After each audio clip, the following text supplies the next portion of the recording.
Good morning and welcome.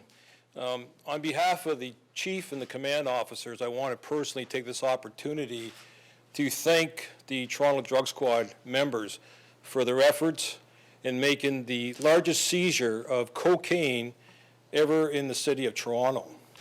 These seized drugs were destined to the Toronto and Greater Toronto area. Now I'm going to have Acting Inspector Steve Watts, who is the officer in charge of our drug squad, to tell you about the investigation and the seizures.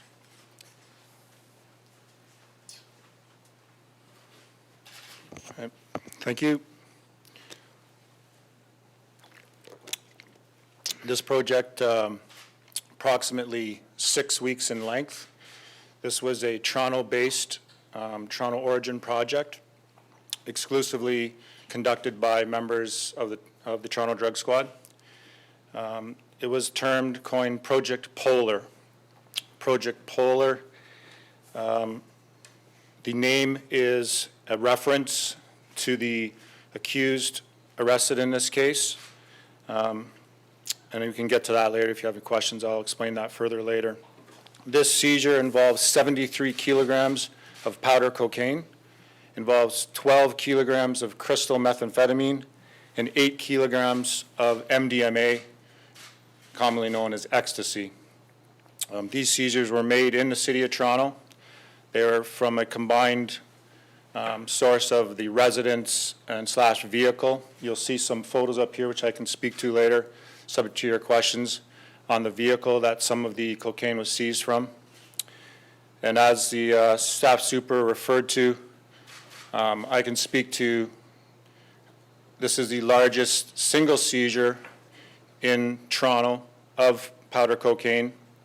Notwithstanding, there have been other investigations that are involving CBSA with border interdiction and, product seized at sea or in international waters that may or may not have been destined, but this is a Toronto-based seized investigation. As of October 11th, this product was seized.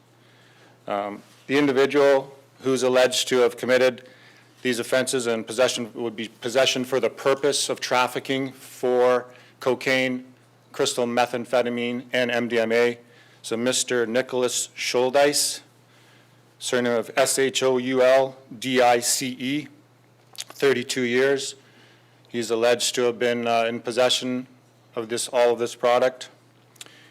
He is currently having a court date today at Old City Hall, 10 a.m., in relation to these charges that he's facing. The street value of this seizure in its entirety is just under $9 million, $8.98 million, which is broken down, $7.3 million in cocaine, $1.2 million for crystal methamphetamine, and about just under $500,000, $480,000 in MDMA ecstasy. And just for differentiation and for clarity, the cocaine is the numbered packages to the left and the right in the square bricks. The Tupperware in front of me, the blue Tupperware, that's the 12 kilos of crystal methamphetamine, and the Ziploc baggies is containing the MDMA. I'll take any questions you have on this now. What did you know about Mr. Scholdice going into this investigation? I'm not going to speak to specific intelligence that we had on him. What I can say is Mr. Scholdice does not have a criminal record. How rare is it that it's just one person that you nabbed for this, for all of this amount of drugs? I mean, it's usually a group or several people. This is just one guy. Yeah, what I would say to that is, in the drug business, in the drug culture, if you are entrusted with this amount of product or this amount of controlled substances, then you are at a certain level, a certain very high level, just due to the financial and due to the nature of the substance. So I would agree, yeah, it is rare. A lot of the investigations that seize anywhere close to this are usually involving a conspiracy with other people, but this investigation is still ongoing, and I'm not going to be able to speak to the details on that, obviously. Did the investigation begin like focusing on him, or was he a player that came up during the course of, you know, looking at somebody else or something else, trying to figure out where these drugs are coming from? Now, this was a Toronto-based investigation, and I'm not going to speak to how the actual origin of it. Is there one country? Just the pictures here Sure. and how the drugs were found. And Sure. we mentioned the residents as well. Yeah, the breakdown, it's alleged 56 kilograms of cocaine at one of the residences, and the remaining 17 kilos were in this vehicle, which is, it's a pickup truck. It's and it's what we call a trap vehicle. It's designed to have a hidden compartment that are referred to as traps. They're custom built. Normally they're custom built for different types of vehicles. This one was in fact a pickup, and the trap was located behind the rear seat in between the front of the flatbed. So there's that natural occurring space, and the trap was configured to fit in there. Was the truck searched at the residence or pulled over somewhere else? The truck was a secondary search warrant. The truck was searched separate to the residence. Was he in the truck did you guys get the truck when you arrested him, or Yes, that's correct. he was driving? Are you alleging that he was just about to go deliver these drugs somewhere? Well, I'm not going to get into specifics of exactly where he was going, but what I can tell you is that it's Toronto-based, operating within the GTA in Toronto. So it was in the city of Toronto, yes. Do you guys believe that the drugs were made here as well, or was it he get it from somewhere else and then bring them into the city? The drugs were made here? I mean, but cocaine from here, or was it brought in from somewhere else? No, the cocaine would not have originated in Ontario. It would have come in from externally. From where? That's still subject to further investigation. What about the MDMA and crystal meth? Same. From the same location, you think? I can't speak to that now. But do you think internationally? Possibly, but I won't speak to that. Do you think there's a larger organized crime element here, or is it just strictly a guy just peddling drugs here? No, obviously there's a larger organized crime component, to the nature, to drug dealing and drug importation and trafficking within the city of Toronto. Electronic stuff, looks like a motor, and what is that on the seat? Yeah, traps, the way traps work is they're usually controlled. They're controlled through pushing a series of buttons. I'm not speaking to this one per se, but just generically traps are controlled through a system of control, and they're electrically controlled, remote controlled. So you may have to push certain buttons in sequence off your dash, or do certain things within the interior of the car to activate it. So the actual compartment opens. So was that the case in this truck? I'm not going to speak to that. So it's sophisticated, quite sophisticated. Very sophisticated. They're custom built. I can tell you it would be highly unlikely for a uniformed police officer, highway patrol officer to ever discover this trap. The way it was concealed, the quality of it would be highly unlikely, if not, in fact, impossible for a street officer, uniformed street officer, or highway patrol individual, to discover this type of trap in the vehicle. Who makes this sort of thing?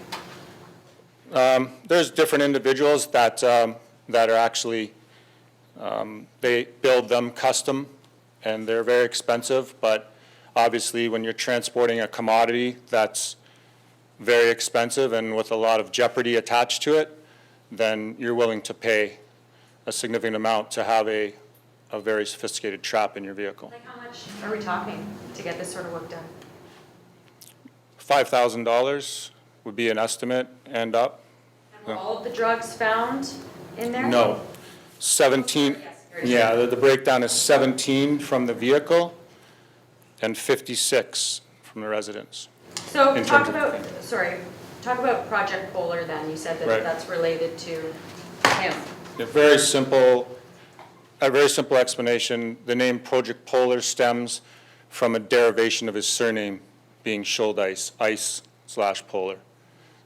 Can you just talk about what kind of impact getting this large quantity of drugs off the streets of Toronto has, and how important that is? Well, it's extremely important in the sense that all of the, the crime and disorder, the firearms, the violence that's associated with the drug trade.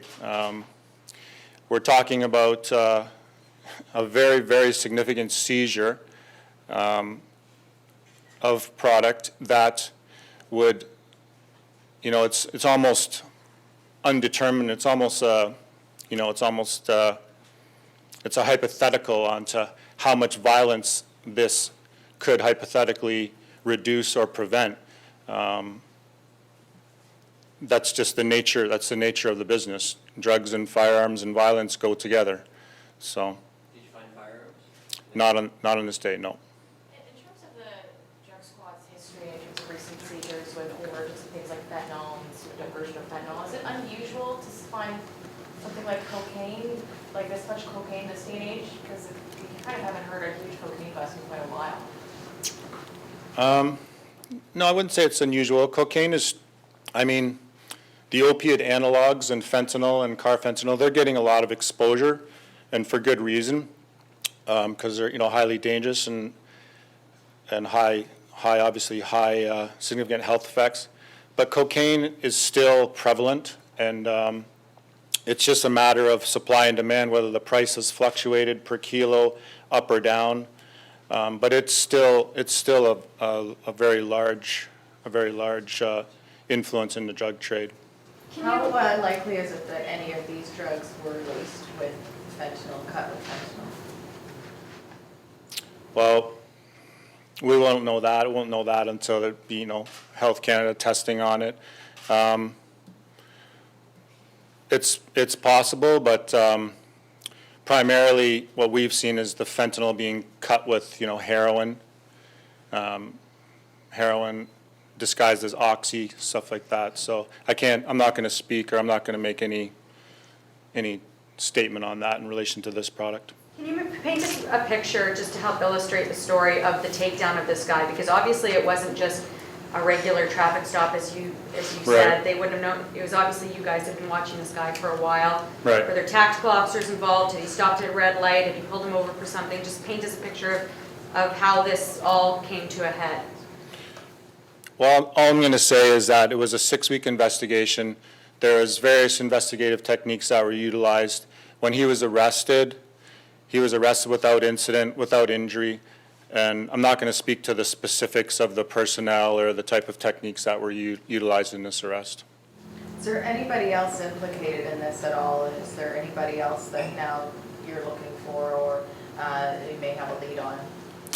Well, that investigation is still continuing, so I won't speak to that now. Can you say where he was arrested, where he was pulled over?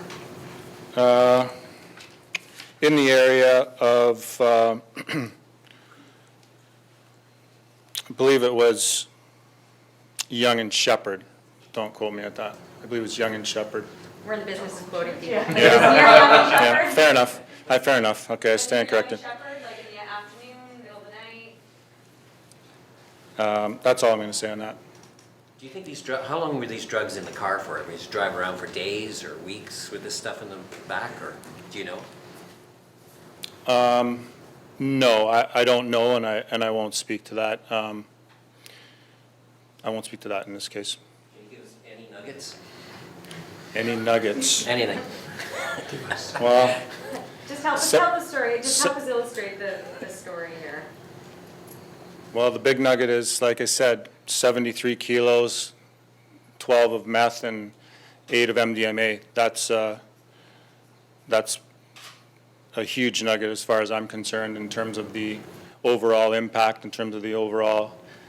The key is that this was a Toronto-based investigation. This was a Toronto-based individual, and this is product that's seized within the city of Toronto. And it's not passing through, it's not destined for, the East Coast or the West Coast. So we're looking at a substantive impact in terms of a seizure, in terms of overall, public safety and crime and disorder for the city of Toronto. That's my main point here. So would you be surprised were you surprised to see that this many drugs, like this big of a shipment, would be going specifically to Toronto? Like, is it generally the case that it would be branching off to other locations? Well, every investigation, I won't speak to that specifically in this case, but I mean, every investigation is different. As you referred to earlier, you have, conspiracies involving different people, and when you're at, different levels of a drug organization, you're entrusted with different levels of products. So it's kind of really variable upon the case and variable upon the actual group that you're dealing with. Now that you've got this man under arrest and he's facing charges, are you hopeful that you can kind of get to the supply point, cut off the supply of wherever it was coming from? And I know you said you don't want to discuss where it's coming from, but I mean, how important is that to just get it as a choke point and try to stop it from coming into the city? Yeah, well, it's always important, and investigators, my investigators are always attempting to determine the source and the suppliers in any investigation, and this one would be no different. I have to imagine after 6 weeks of trying to get this one guy that the day that you brought in this call, it was high fives all around. What was Well, the mood in the drug squad room?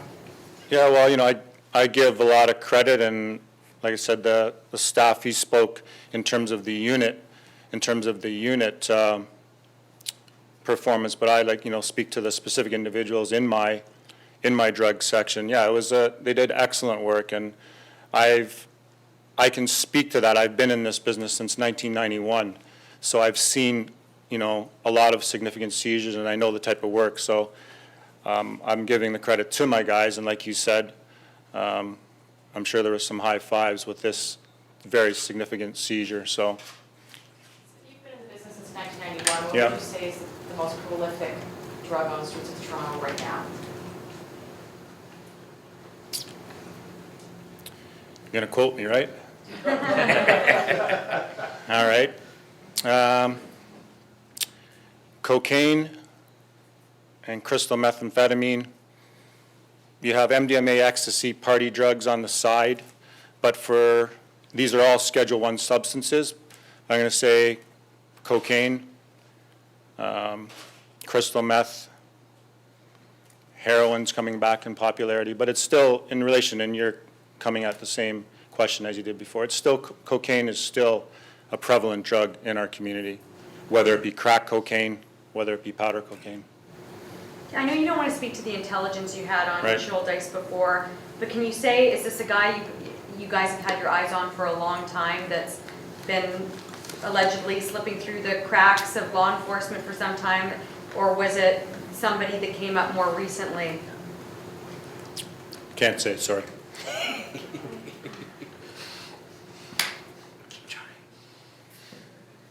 Anything else?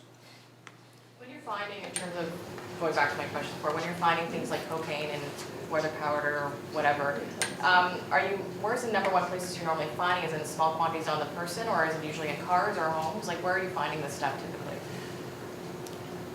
So specifically cocaine, or Yeah, just? in terms of like where are you finding, pretty much the basic question is, where are you generally finding this stuff? Is cocaine's the most prevalent drug in Toronto? Where are you generally finding it when you guys are bringing it on the person, or homes and deals, cars, traffic? Well, larger amounts, obviously, larger amounts in terms of kilo level seizures would be located at either residences and or, like you said, trapped vehicles, just due to the nature of it. Smaller amounts, what our officers are encountering, smaller amounts for, just due to the fact of disguising it on your person. It's very difficult to walk around with kilos of cocaine in your jacket, so it'd be more of a smaller amounts, obviously, from persons.